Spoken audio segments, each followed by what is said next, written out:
Bien, doctora. Bien, Gracias a doctora, Dios. buenas tardes. Bueno, queridos, entonces yo veo que ya la doctora Sofía está muy juiciosa, ya subió su presentación. Entonces, cuando usted quiera, arrancamos, doctora Sofía. Listo, doc. Bueno, entonces, pues, el tema que me correspondió a mí, como pueden ver, es anticuerpos antitiroideos. Y entonces empezamos que estos anticuerpos, pues, son, pues, como se dicen, anticuerpos que se desarrollan cuando el sistema inmune de una persona ataca a un tejido de la glándula tiroides. Lo que va a producir, pues, como pueden ver, una inflamación crónica de la glándula, como es la tiroiditis, una lesión tisolar y también o acompañado una alteración de la función de la glándula. Estos anticuerpos pues se van a detectar, detectan la presencia y miden la cantidad de anticuerpos específicos que van a tener y se van a medir en sangre, ¿no? Entonces, acá como podemos ver es como un recuento de la fisiología. Entonces encontramos que las hormonas primarias que se producen, como la T3 y la T4, que ya lo vimos ayer, pues que son vitales para la regulación del metabolismo y todo esto.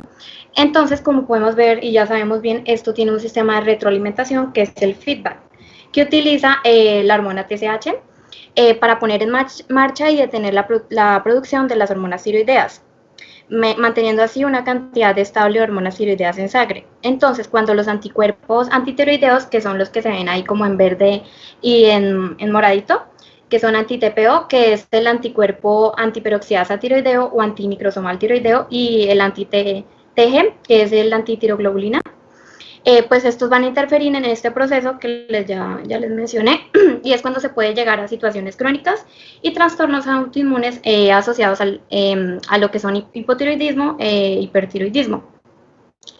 Y pueden llevar a lo que es la enfermedad de Graves o la tiroiditis de Hashimoto. Entonces, vamos a entrar a hablar ya de que por qué es que se solicitan y todo eso. Encontramos que principalmente se van a solicitar como ayuda diagnóstica en enfermedades tiroideas autoinmunes y para diferenciarlas de otras formas de disfunción tiroidea. También se pueden solicitar para investigar la causa de un aumento de la glándula o una causa de signos y síntomas asociados a niveles elevados o disminuidos de la hormona tiroidea. Las pruebas pueden realizarse también como seguimiento de los resultados de otras pruebas, como la TSH, la T4 y la T3, y pues que van a indicar una disfunción, ¿no?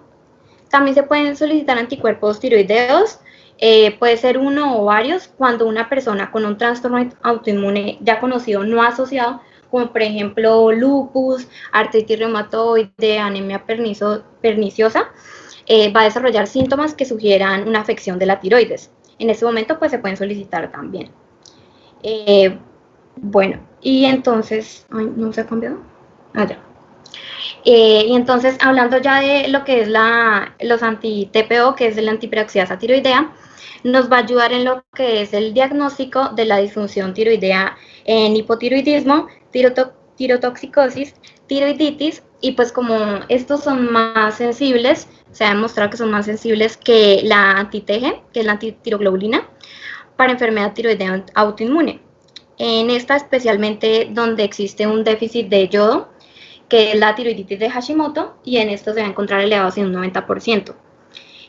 Como factores de riesgo, pues nos va a mostrar disfunciones tiroideas como lo es el hipotiroidismo y pues puede traer consigo dificultades en la reproducción como el aborto, preeclampsia, parto prematuro y fracaso de la fertilización in vitro.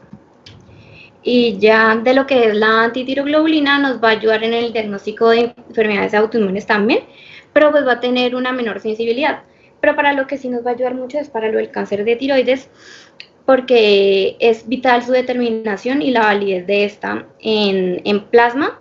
Y pues como este se tiende, el tratamiento es la extirpación de dicha glándula, pues se supone que estos anti-TG deben desaparecer en los 4 años posteriores de que se dé la cirugía. Y pues en dado caso de que no disminuyan, va a sugerir que pues tiene una enfermedad tumoral posterior.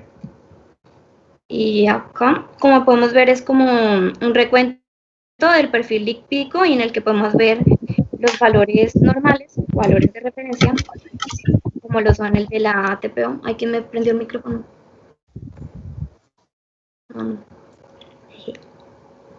Bueno, los valores normales o valores de referencia, y ahí podemos ver los que se encuentran en negativo y positivo, cuáles son sus valores para anti-TPO y anti-TG. Y ya en cuanto a la interpretación de... no me pasó. Ya. Y ya en cuanto a la interpretación de estos resultados, pues vamos a encontrar que los que son negativos indican que no existen anticuerpos antitiroideos en el momento en que se tomó la muestra de sangre.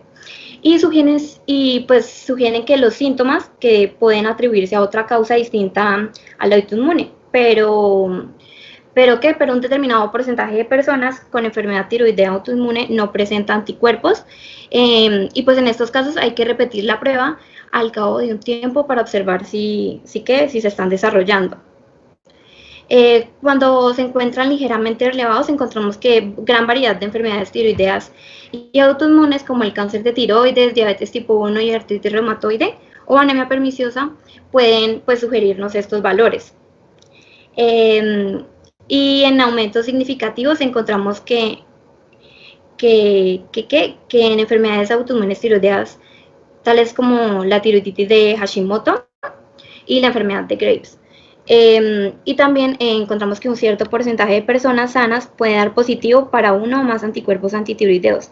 Y pues la prevalencia de estos anticuerpos antitiroideos tiende a ser más alta en mujeres al aumentar la edad, y pues nos va a indicar un mayor riesgo de desarrollo de enfermedad tiroidea en un futuro. Y eso es todo. Gracias.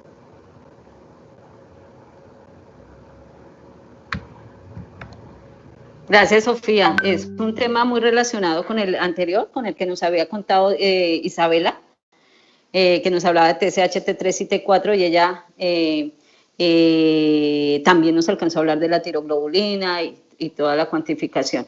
Estas pruebas de las que nos contó Sofía es básicamente para ver las enfermedades de la tiroides de tipo autoinmune, ¿no? Porque son anticuerpos contra este tipo de moléculas que ya habíamos hablado, que es la tiroglobulina, los anticuerpos antiperoxidasa. Entonces, como se dieron cuenta, se relacionan mucho con esta actividad de autoinmunidad. Que también, como dijo ella, habían algunas personas que son sanas que pueden tener los positivos. Por eso es muy importante interpretar y saber la edad del paciente, el género, porque como saben, las más de malas somos las mujeres, somos las que más estamos más propensas a que nos den o que se nos desarrollen enfermedades autoinmunes. Entonces, y con la edad, pues vamos teniendo una gran cantidad de anticuerpos, y entre ellos algunos van contra nuestras mismas estructuras. Entonces, es importante revisar en conjunto estos resultados.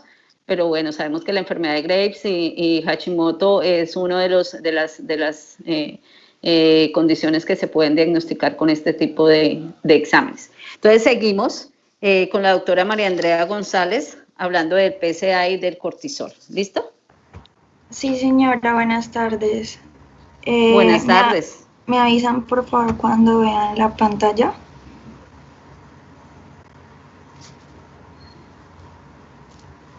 Ya. Vale, gracias.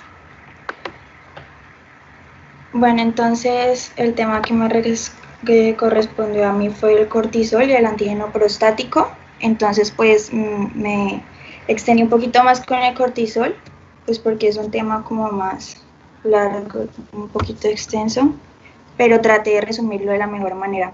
Entonces, bueno, básicamente tenemos que saber que el cortisol, como sabemos, es una hormona de tipo esteroidea que se produce en la glándula suprarrenal. Todo este proceso se produce gracias al eje hipotálamo hipoficiario suprarrenal, como lo podemos ver en la imagen. Para explicarlo, bueno, tenemos que saber que el hipotálamo se va a encargar de liberar una hormona que es la CRH o hormona liberadora de corticotropina. Esta va a ir a los receptores en la hipófisis y se va a encargar de estimular precisamente en la adenohipófisis la liberación de la ACTH. Y después de que la ACTH se está liberando, ella va a estimular la glándula suprarrenal, como podemos ver en las flechas. Entonces, un recuento del hipotálamo libera la hormona liberadora de corticotropina en la hipófisis, y en esta hipófisis se va a liberar la ACTH para activar en la glándula suprarrenal lo que es el cortisol.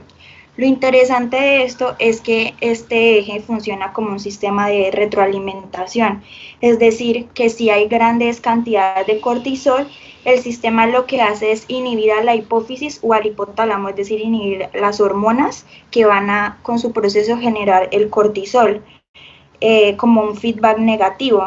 Lo mismo sucede cuando hay pues cantidades bajas de cortisol. Lo que hace es estimularse la hipófisis y el hipotálamo para así aumentar la producción de hormonas y que se produzca mayor cantidad de cortisol.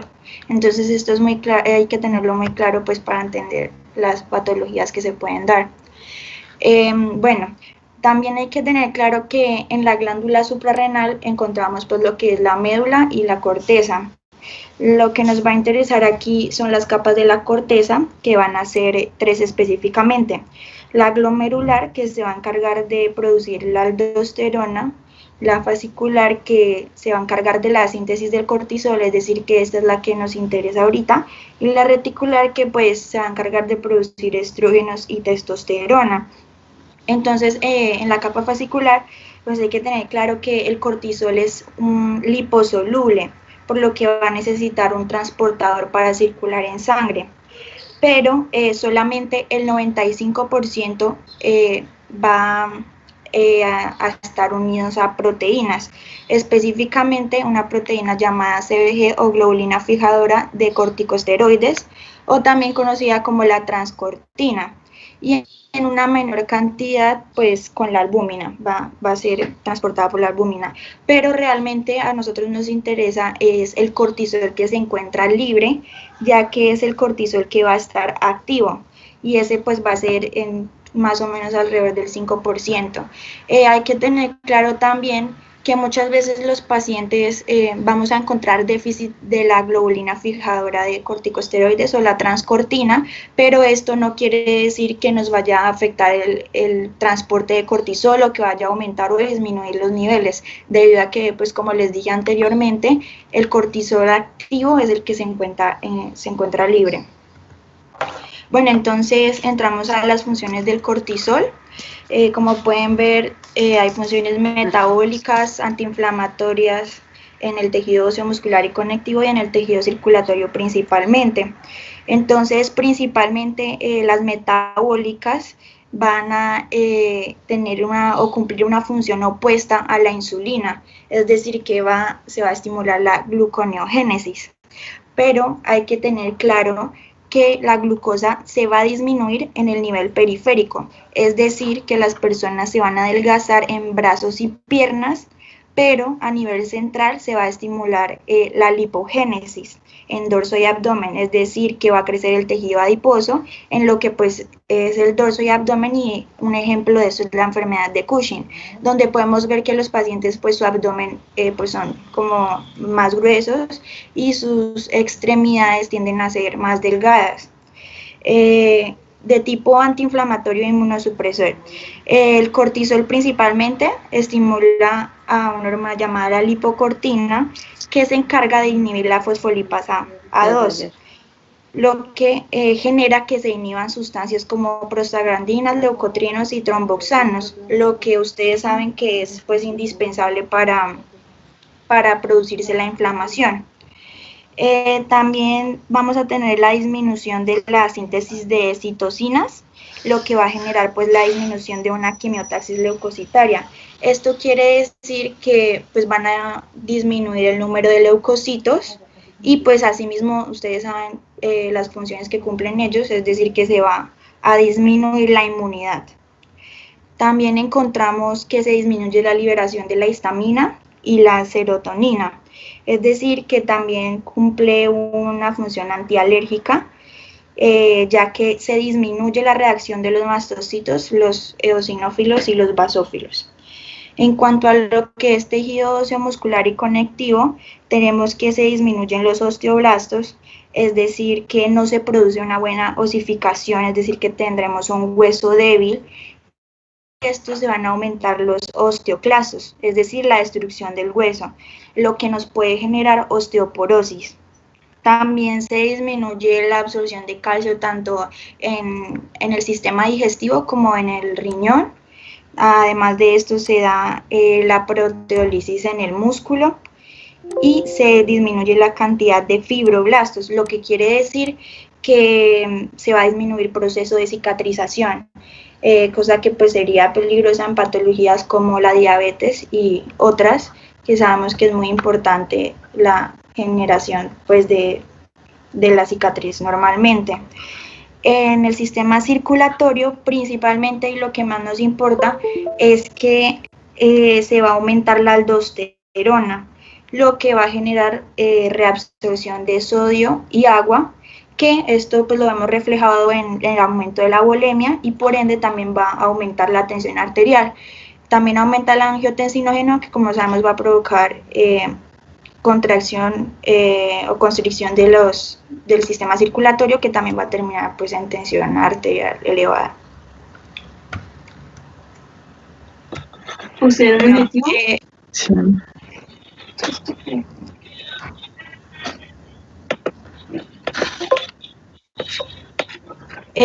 Bueno, en cuanto a lo que son los cambios en las funciones fisiológicas, podemos encontrar que el cortisol es la hormona del estrés, de cuando uno está peleando o de cuando uno tiene como alguna actividad que lo ponga a uno que uno se sienta en riesgo y pues de la huida.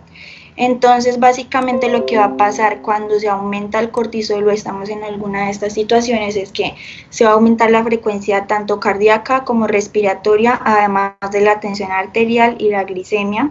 Podemos encontrar que pues en estas situaciones vamos a ver palidez o rubicundez, se va a inhibir el sistema digestivo, lo que quiere decir que se va a detener la digestión, se va a dar la liberación de las fuentes de energía metabólicas, porque pues en situaciones de estas lo que necesitamos es más energía. Se van a suprimir o se van a inhibir las glándulas lagrimales y salivales y va a generar midriasis pues en ambos ojos. También se va a inhibir la erección. Vamos a tener una exclusión auditiva, es decir, que vamos a oír lo que ciertas cosas pero otras no. Vamos a tener una pérdida de la visión periférica para centrar mejor la vista en el objetivo o de lo que estemos huyendo. Se va a aumentar el sistema de coagulación por si hay alguna herida y también se va a aumentar la tensión muscular y la sudoración. Bueno, entonces el cortisol vamos a tener unos rangos de referencia, pero para eso tenemos que tener claro el ciclo del cortisol.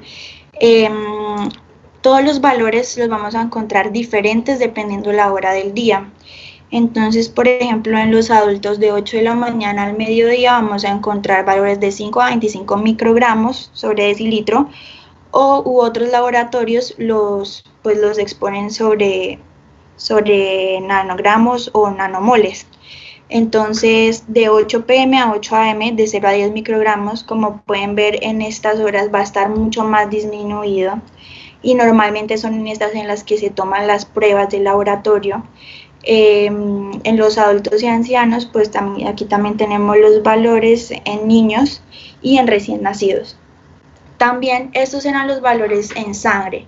En orina de 24 horas podemos encontrar que en adultos va a estar menor a 100 microgramos, en los adolescentes debe estar entre 5 y 55 microgramos y pues en niños de 2 a 27. Y además de la sangre y la orina también podemos encontrar valores de cortisol en la saliva. Entonces, de 7 a 9 de la mañana lo podemos encontrar de 100 a 750 nanogramos sobre decilitro y así sucesivamente, pues según la hora del día. Entonces, vamos a ver pues en qué patologías vamos a encontrar un cortisol aumentado o disminuido. Pues normalmente nosotros le vamos a mandar o a enviar este examen a personas que creamos que tienen las glándulas suprarrenales que se encuentran hiperfuncionantes o hipofuncionantes. Entonces, una de las manifestaciones más importantes pues, o enfermedades es el síndrome de Cushing y sus manifestaciones clínicas, como podemos ver, obesidad abdominal, como les decía anteriormente, la hipertensión arterial, trastornos de depresión o psicosis, acné y alteraciones menstruales. Otras que son menos específicas son pues, la hiperpigmentación de los pliegues, la osteopenia u osteoporosis, por lo que les comentaba anteriormente de la disminución de osteoblastos y el aumento de los osteoclastos, la cara redonda o en cara de luna, la atrofia muscular y la piel fina y atrófica o con algunas equimosis. Bueno, para el síndrome de Cushing podemos enviar algunas pruebas como lo son el cortisol libre urinario.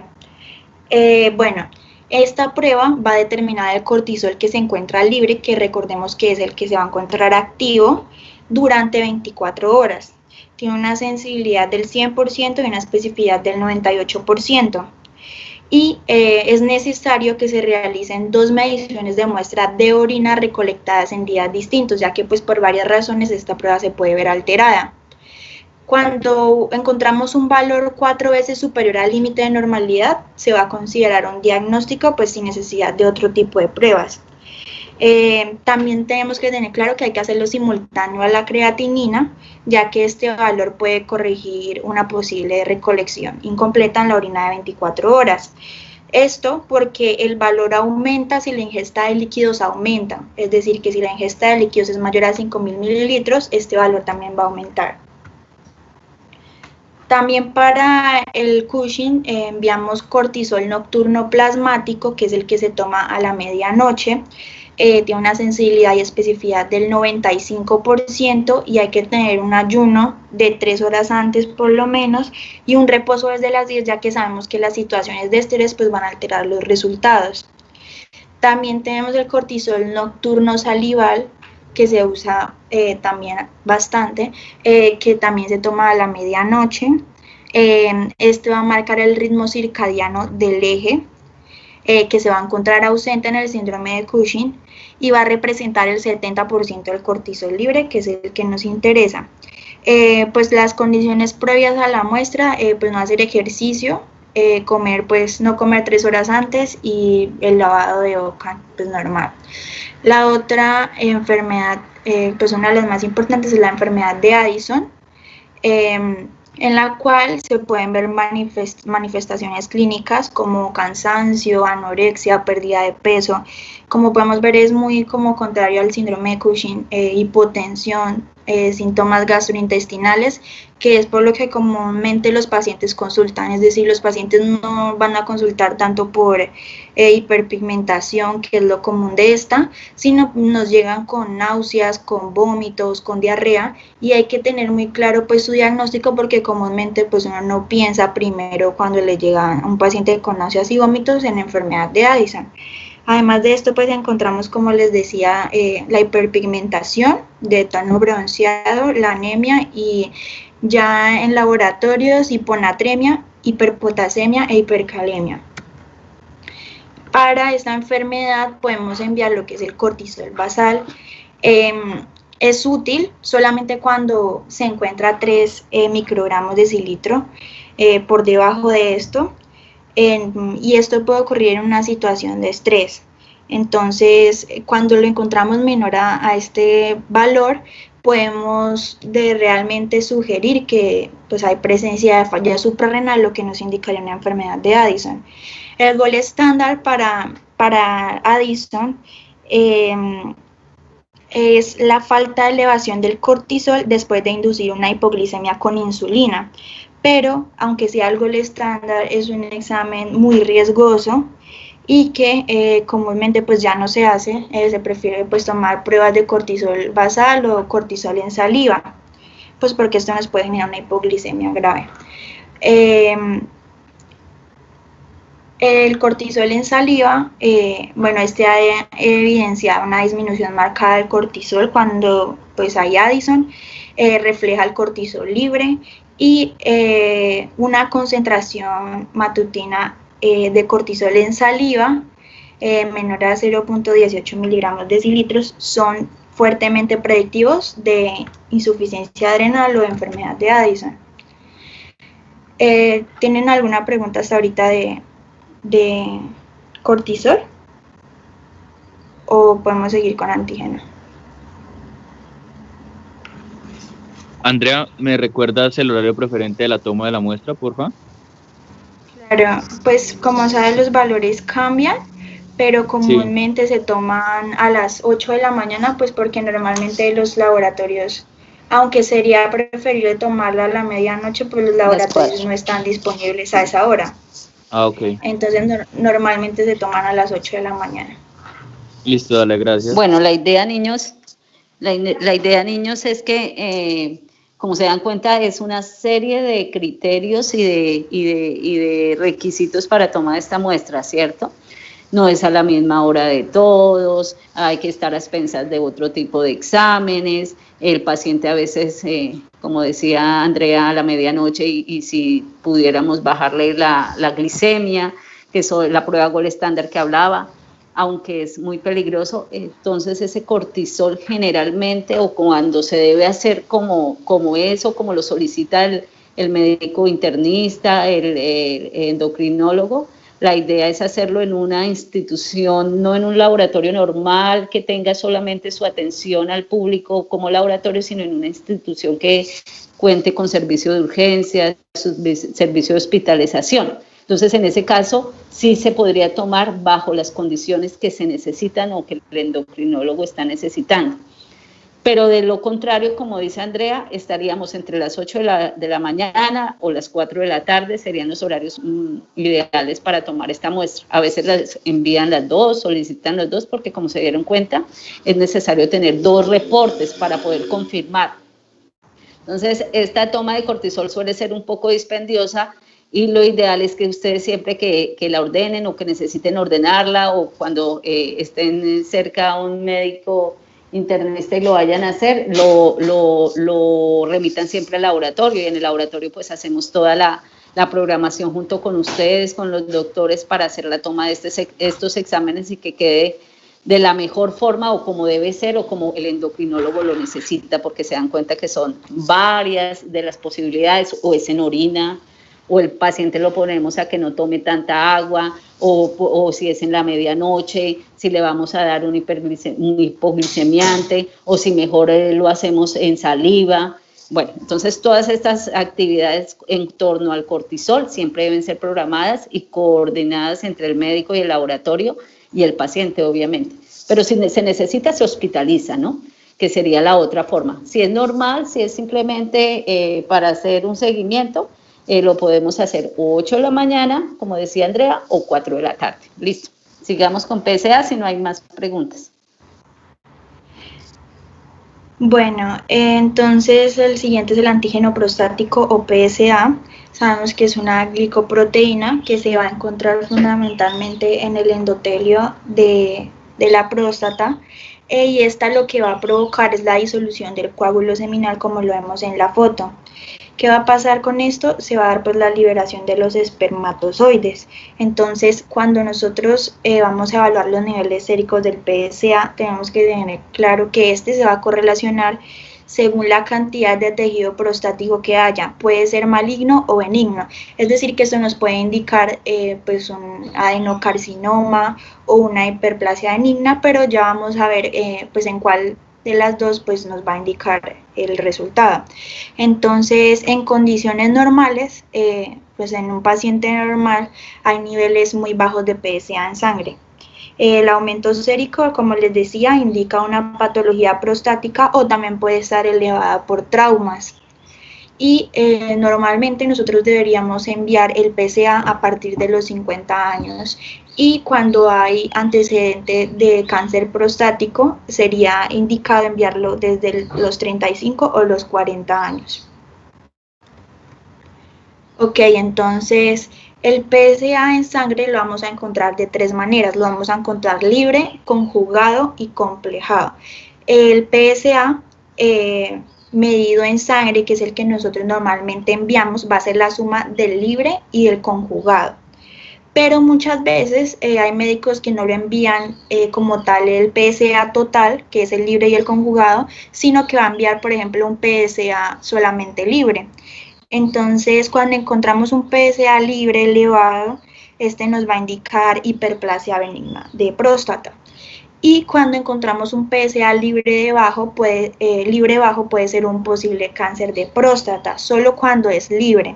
Cuando nosotros enviamos un PSA total, es decir, el libre y el conjugado, cuando hay índice de cáncer de próstata, lo que va a estar no es disminuido, sino va a estar es aumentado. Normalmente el diagnóstico de cáncer de próstata se hace mediante la PSA total, el tacto rectal, una ecografía y pues esto nos va a indicar si hay presencia de cáncer o no. Normalmente pues para el examen solamente hay que tener un ayuno de 8 horas previas. Entonces en esta tabla podemos ver los resultados normales según las poblaciones pues donde nos encontremos. La de nosotros sería la segunda y esto también va a variar según la edad del paciente, como pueden ver, desde los 40 a los 49 años, de 0 a 2.0 nanogramos sobre mililitro y así sucesivamente va a aumentar según la edad también aumente. Bueno, esta tabla me pareció como muy importante porque nos indica la probabilidad de detectar el cáncer de próstata con una biopsia, pero de acuerdo con los niveles de PSA que ya hemos tomado, pues porque para mandar una biopsia tenemos que tener otros criterios que nos hayan dado positivo antes pues de enviarla. Entonces, si la PSA se encuentra de 0 a 2.0, lo más probable es que tenga un 10% que se encuentre un cáncer de próstata y así sucesivamente va a ir aumentando. El riesgo más alto va a estar cuando encontremos una PSA de 10 o mayor a 10, ya que esto va a tener un 43%, del 43 al 65% de presentar cáncer de próstata y de hallarlo pues en una biopsia. Y ya como tal, este es un resumen que nos indica lo anteriormente dicho. Es decir, que la PSA se va a tomar en pacientes mediante una prueba de sangre. Normalmente, como lo dije, en sangre, pues en un paciente sano, se va a encontrar una PSA pues disminuida y se va a encontrar aumentada la PSA. Y esto puede ser un signo de cáncer de próstata, pero también puede estar aumentada por otras razones, incluyendo una infección urinaria, estimulación de la próstata, vigoroso ejercicio y algunos medicamentos que pues se pueden encargar de aumentar la PSA. Por eso también es muy importante tener una buena anamnesis de cada paciente. Y esto sería todo. Si tienen alguna pregunta. Sí, yo es que tengo una duda, Andrea. Dime. Es que cuando empezó a hablar del PSA, estaba diciendo que normalmente los niveles de PSA son muy bajos, ¿sí? Pero Sí. cuando ya empezó a hablar de PSA libre, dijo que en niveles muy bajos de PSA libre, eso era indicativo de un tumor De cáncer. o cáncer. Pero entonces, Sí, o sea, sí. no Lo que sucede es que, mira, entiendo esa parte. a veces los médicos o nosotros enviamos comúnmente el PSA total, el que incluye el libre y el conjugado. Y si hay cáncer, este va a salir pues mucho más aumentado, ¿no? Pero si solo se envía el libre y este se encuentra disminuido, es el que nos va a indicar el cáncer de próstata, es decir, es como un poquito más específico, pero solamente libre. Nosotros normalmente pues enviamos es el total. El libre es el que con ese voy a la fija y me va a decir si, digamos, tiene un adenocarcinoma. Sí, puede ser, o sea, tú primero puedes enviar el PSA total y si te sale pues aumentado y tienes otros criterios, puedes enviar solamente el libre y si ese está muy bajo también te va a ayudar para pues diagnosticar el cáncer. Pero el conjugado, si me sale alto, es indicativo de cáncer. Ese es El lo conjugado contrario. no, el total. El total, el que es libre y conjugado. Si ese me sale alto, entonces es indicativo, o sea, es todo lo contrario del libre. Exactamente. Ah, listo. ¿Alguna otra pregunta?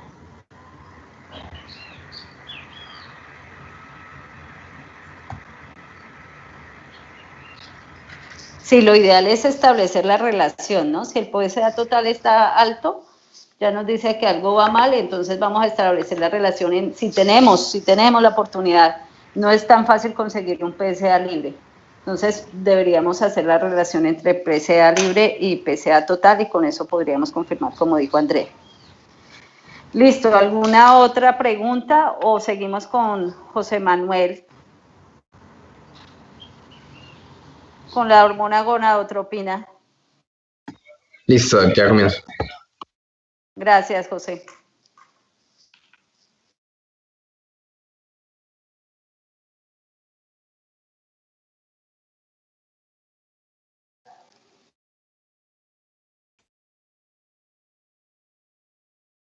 Me avisan cuando llegue en pantalla.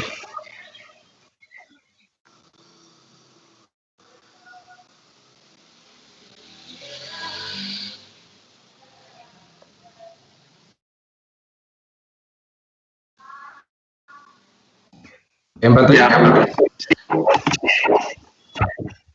Bueno. Listo, entonces hoy pues vas a poner la gonadotropina humana, la prueba cualitativa y la cuantitativa. Lo primero que vamos a hablar es la de gonadotropina coriónica humana, la cual es una proteína sintetizada por el trofoblasto. Esta está constituida de dos cadenas, una beta y una alfa. La importante para nosotros va a ser la beta, ya que la beta es la que diferencia las hormonas. Las alfas van a tener como con la LH, la TSH y la FSH, por lo tanto no tienen un criterio diagnóstico. El peso molecular es de 36.000 a 40.000 partículas. Aquí ya vamos a hablar del metabolismo. Estas se metabolizan en el hígado y se excretan en el riñón y pues se va a producir por el trofoblasto. Van a haber dos partes. La primera parte, donde vemos, dice Nicking. Ese Nicking o corte enzimático va a cambiar la estructura por medio de la elastasa leucocitaria humana. Esto va a hacer que el tejido trofoblástico ya envíe otras diferentes formas de la CGH. Luego sigue la segunda parte, la cual ya tenemos el CGH níquel, y de aquí va a dividirse una subunidad y en el CGH níquel. Luego se va a perder el segmento BTC. Aquí lo vemos más abajo donde dice clivado. Este clivado va a ser importante porque es el que nos va a dar el paso para que se metabolice ahora en el riñón y el riñón se excrete.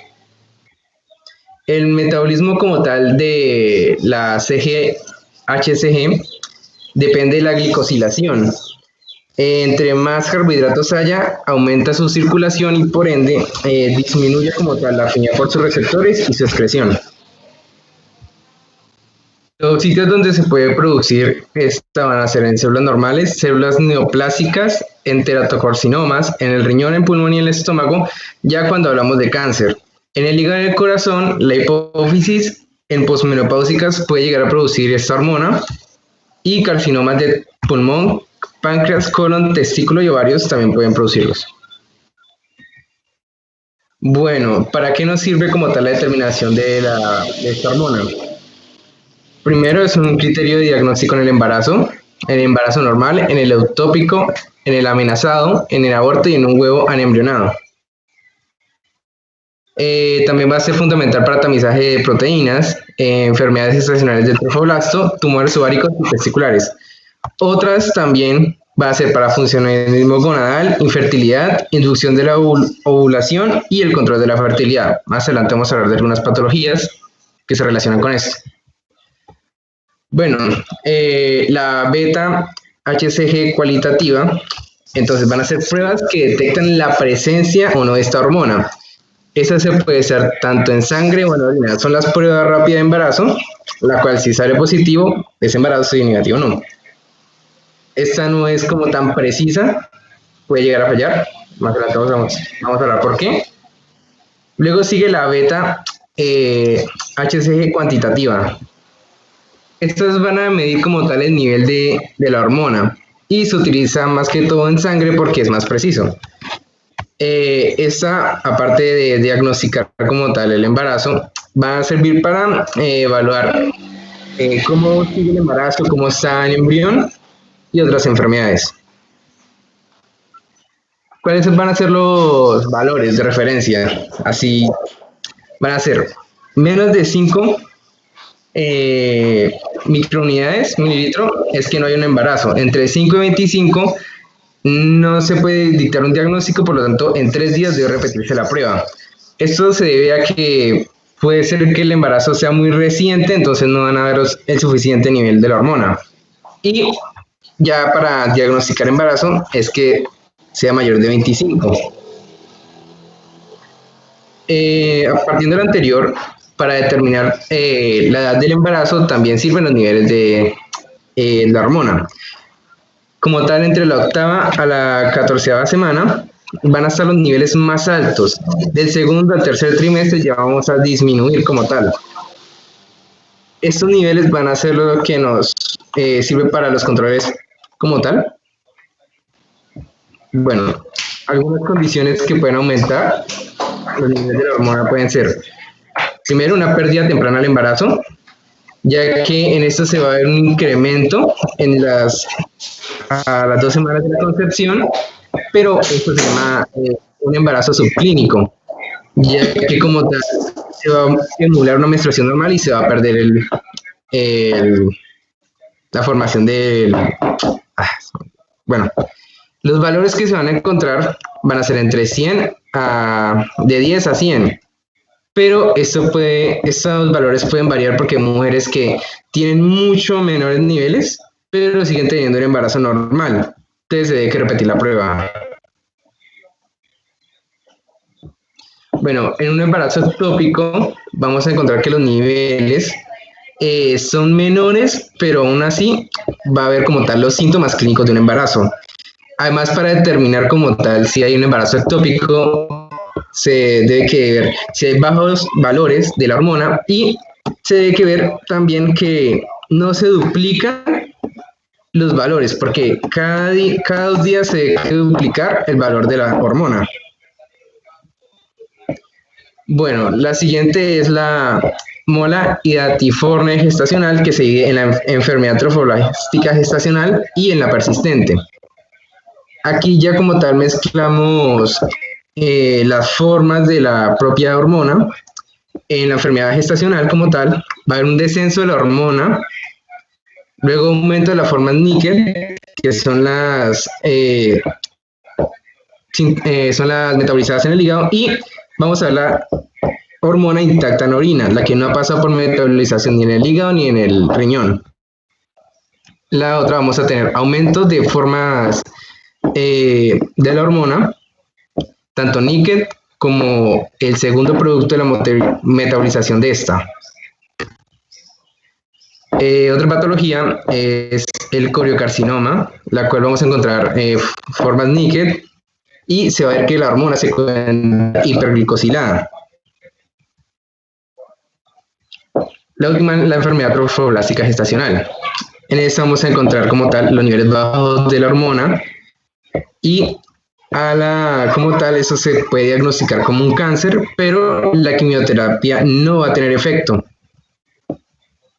Y ya, otras enfermedades que también se pueden utilizar como tal es para los embarazos con trisomía 21, pero ya no se utiliza la prueba en sangre para determinar si hay los niveles de la hormona, sino para determinar como tal qué isoformas de la misma hormona son las que están presentes. Y ya sería todo, doctora.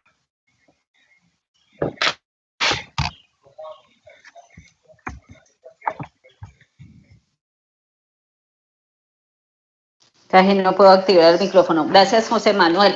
Entonces, como para resumir, la beta-HCG puede ser cualitativa y es la famosa prueba de embarazo que pueden encontrar en cualquier droguería y es muy similar a la que hacemos en los laboratorios. Lo diferente es la sensibilidad, como decía José Manuel, puede que dé negativa siendo el paciente positivo porque su sensibilidad no es muy buena. La que utilizamos en el laboratorio generalmente es de 10 miligramos, o sea que es bien bajita. Él nos contaba sobre la beta-HCG cuantitativa y está entre 5 y 25, entonces suele estar en intermedio. Que la hagamos en orina o que la hagamos en suero, la metodología viene para las dos. Cuando revisemos ese PDF que les envié, que está un poquito viejito de serología o pruebas serológicas, vamos a recordar otra vez este sistema de inmunocromatografía. Y es muy bueno y rápido, fácil de hacer, tanto que lo venden para hacerlo en la casa, son caseras. Y la cuantitativa, pues adicionalmente me puede decir la concentración y yo puedo así calcular en qué semana de embarazo está, si lo hago para saber una prueba, o puede ayudarme para otras condiciones, ¿cierto? La mola o un CA o otra condición que yo quiera, a la cual yo le quiera hacer seguimiento, ¿no? Entonces la beta cuantitativa es un poco más dispendiosa de hacer, tiene que hacerse por electroquimioluminiscencia, tiene que hacerse por fluorescencia, o inmunoanálisis o ELISA, el famoso ELISA. Entonces es un poco más dispendiosa y más demorada, pero sí me ayuda dándome las cifras puntuales y diciéndome si va aumentando o va disminuyendo, y esto lo puedo asociar con las semanas o con cualquier entidad que tenga y que quiera saber si está aumentando o disminuyendo. Entonces, esta es como la fortaleza de la beta cuantitativa. La cualitativa solo me dice positivo o negativo, se puede hacer en orina o en sangre, y es una prueba relativamente fácil y básicamente se utiliza para eso. Que si se les pueden hacer beta a los hombres, sí. Entonces, no vamos a hablar de una prueba de embarazo para hombres, pero sí una cuantificación de beta-HCG para hombres, ¿no? Ya que se mide o que se encuentra asociado a otros procesos, no solo al embarazo. Bueno, seguimos entonces con la última exposición del día de hoy, que es del doctor Cristian, hablándonos de testosterona y prolactina. ¿Cierto, Cristian? Sí, señora, así es.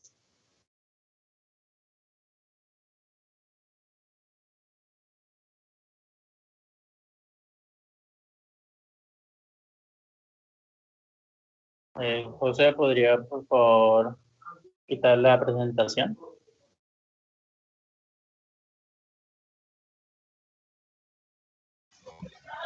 Ya, tenía problemas con internet.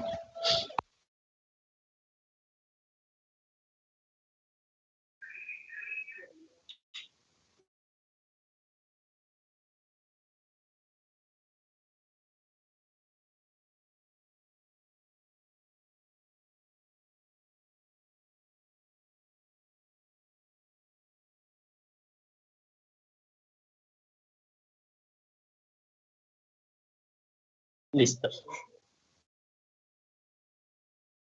Bueno, entonces, buenas tardes, chicos. Vamos a exponer acerca de testosterona y prolactina. Entonces, para empezar con testosterona, pues tendríamos que hablar primero del eje hipotálamo hipófisis gonadal, el cual, afección del eje va a generar un hipogonadismo masculino. ¿Esto a qué se refiere? Pues hay que ver que se puede generar un daño testicular intrínseco, que también se llama hipogonadismo primario, una anomalía del eje hipotálamo-hipófisis, que sería el hipogonadismo secundario, y una respuesta disminuida o ausente de los órganos, ¿no? Entonces, para tener en cuenta uno de los síndromes más característicos del síndrome de Klinefelter, cuál es un hipogonadismo primario en el cual el hombre va a tener un cromosoma X adicional, ¿no? Va a ser XXY. Los principales signos que van a ver serán que pues van a tener unos testículos pequeños, firmes, fibróticos, con ginecomastia, con porciones esqueléticas anormales. Esto en razón de tener unos brazos largos, un tronco pequeño y unas piernas largas. van a tener poco vello facial, unos hombros estrechos, una musculatura poco desarrollada. Van a tener intolerancia a la glucosa e hipotiroidismo. También ellos van a tener algo que se conoce o se clasifica como un hábito eunucoide, que estos son pues el crecimiento extremado de los huesos largos con relación al tronco, una brazada pues larga con incremento de grasa en glúteos, caderas, en abdomen y región pectoral, una voz infantilizada, pues, poca tono muscular, ¿no? El desarrollo muscular. Van a tener bajo nivel de energía, huesos frágiles, bueno, entre otras cosas.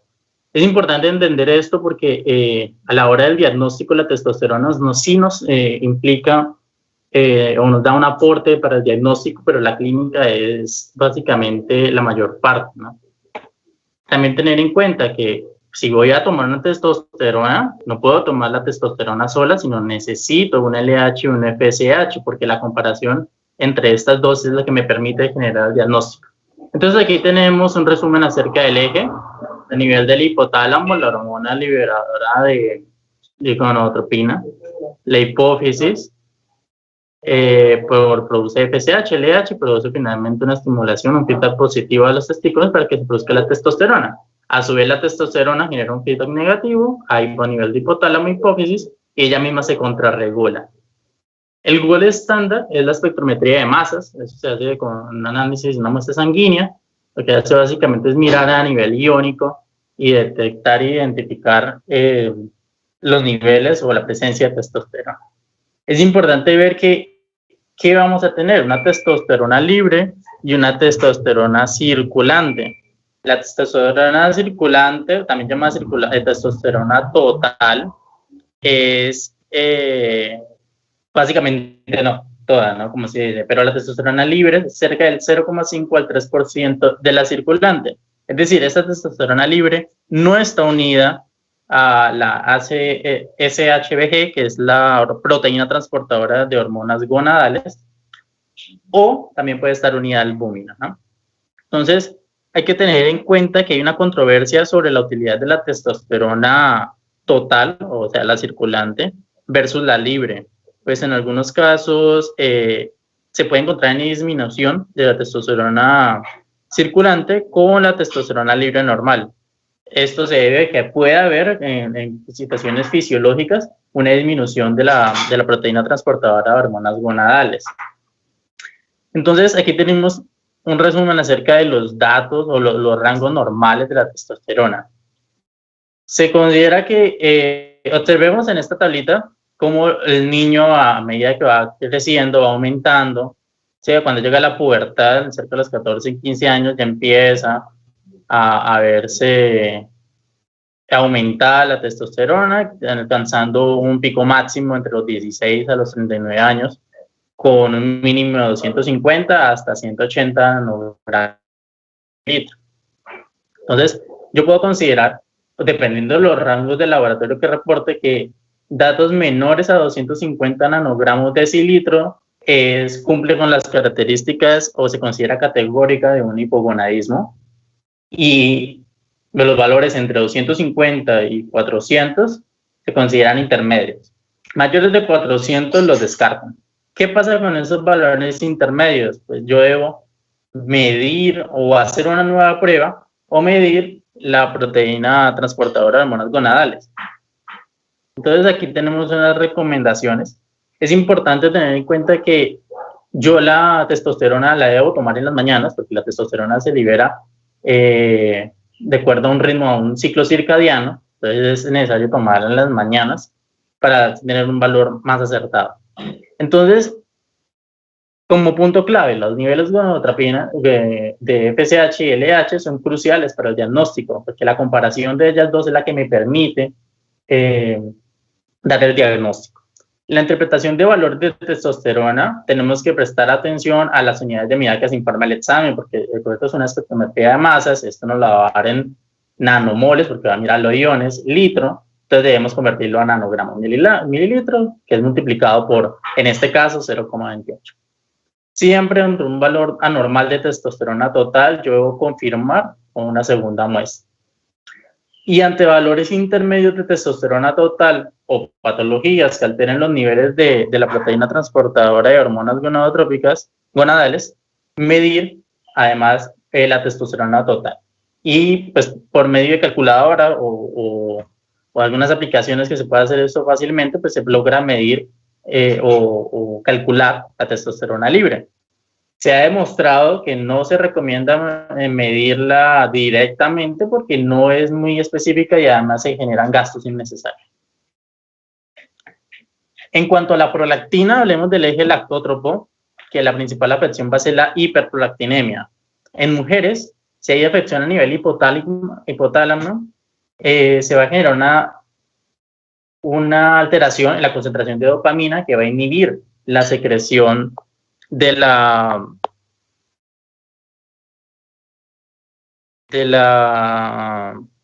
¿cómo se llama esta?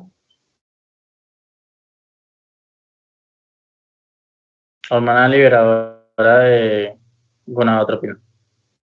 Y a nivel del ovario va a inhibir la síntesis de andrógenos mediada por LH. Entonces, ¿en qué se va a resultar esto? Va a resultar en una anovulación crónica, hipoestrogismo, y pues evidentemente puede causar una infertilidad, una osteoporosis, entre otras causas. En el hombre, a nivel hipotalámico, va a inhibir la secreción de GnRH, igual que en la mujer. También se va a inhibir la secreción pulsátil de LH y FSH, y pues como vimos en el caso anterior, pues disminuir la secreción de testosterona y afectar la espermatogénesis.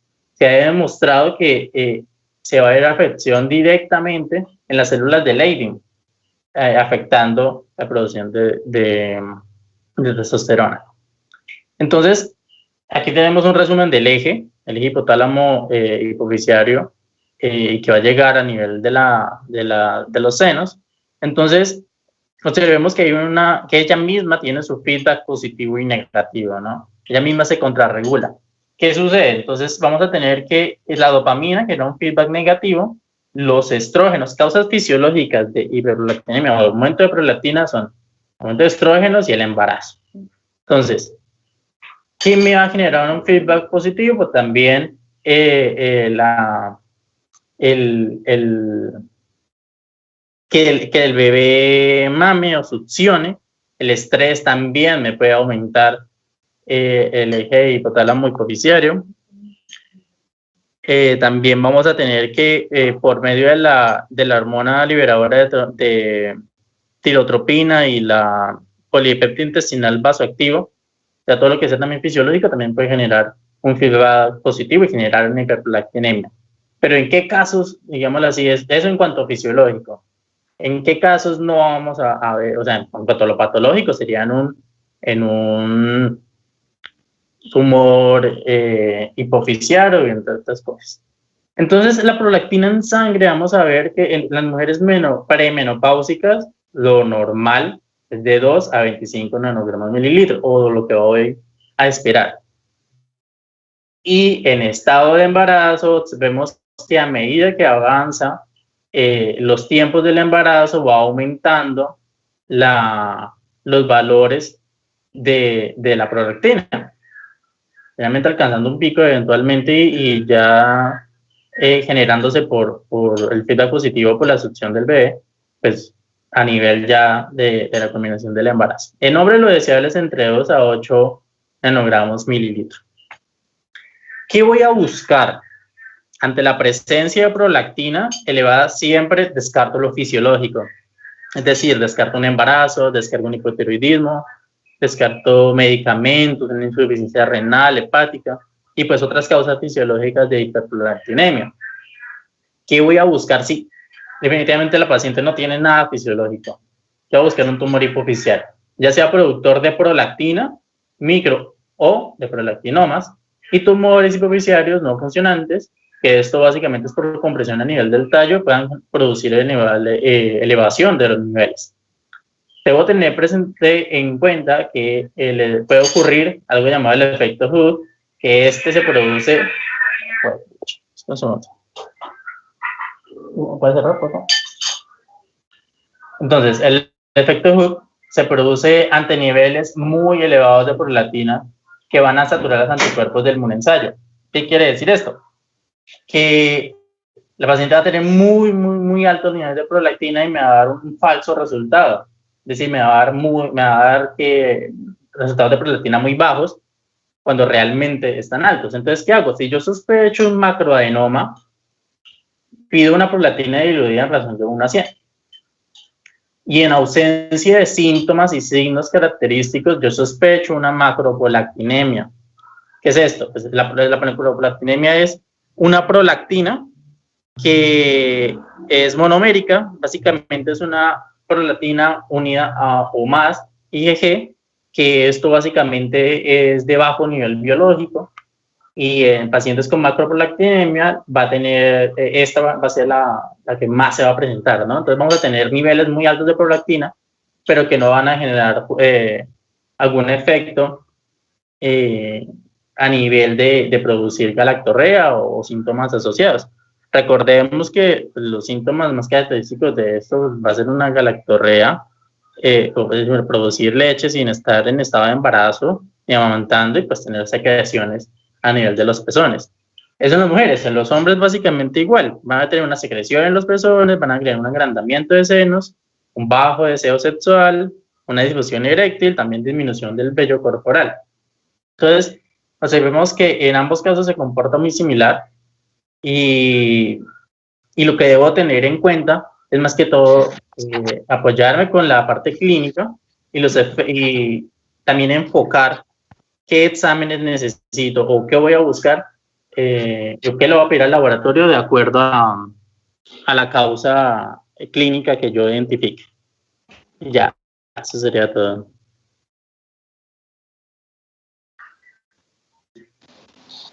Gracias, Cristian. Sí, como dice Cristian, es un apoyo diagnóstico, ¿no? El laboratorio, pero regularmente el diagnóstico lo hacen en conjunto, revisando adecuadamente al paciente. Y como dijo Cristian también, solo la testosterona no me sirve, solo la prolactina no me sirve, entonces yo necesitaría cuantificar otro tipo de hormonas. FSH y LH serían necesarias para hacer una asociación adecuada.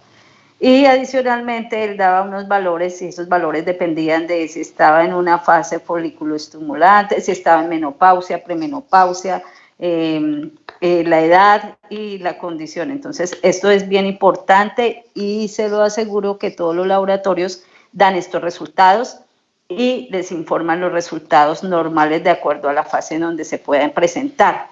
Es por esto que hay que hacerle al paciente cuando llega al laboratorio, hacerle un adecuado interrogatorio, decirle usted en qué fase está, bueno, o hacer las preguntas necesarias para llevar a la fase,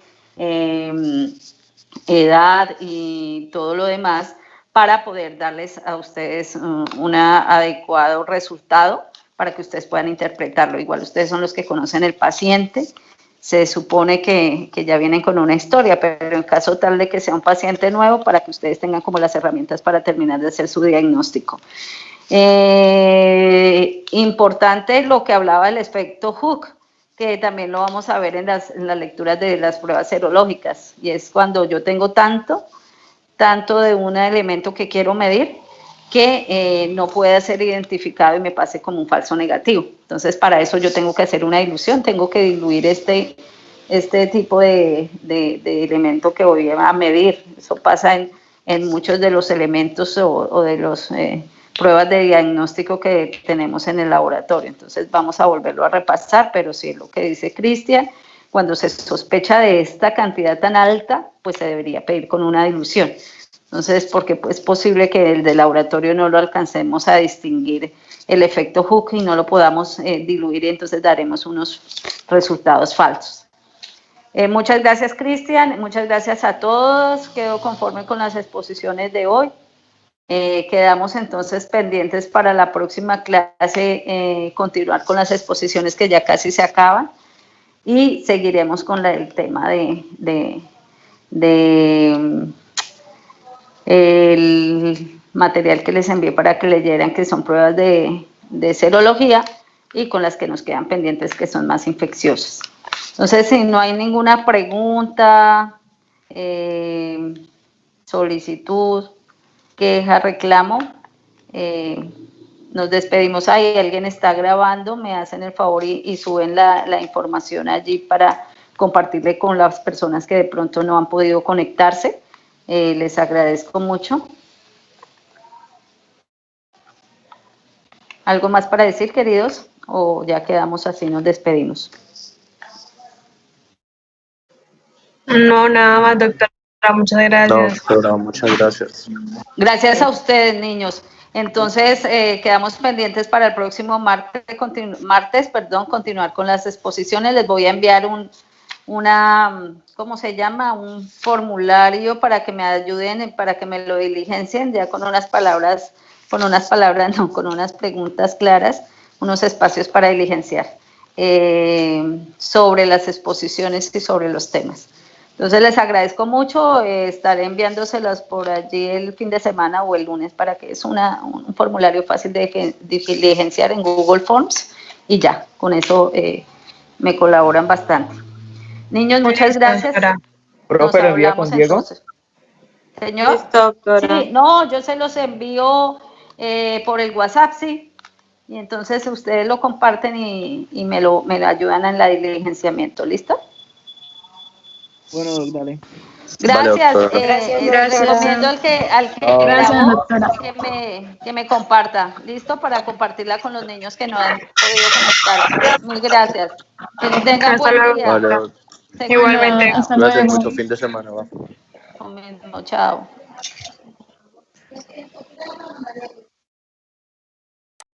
Gracias.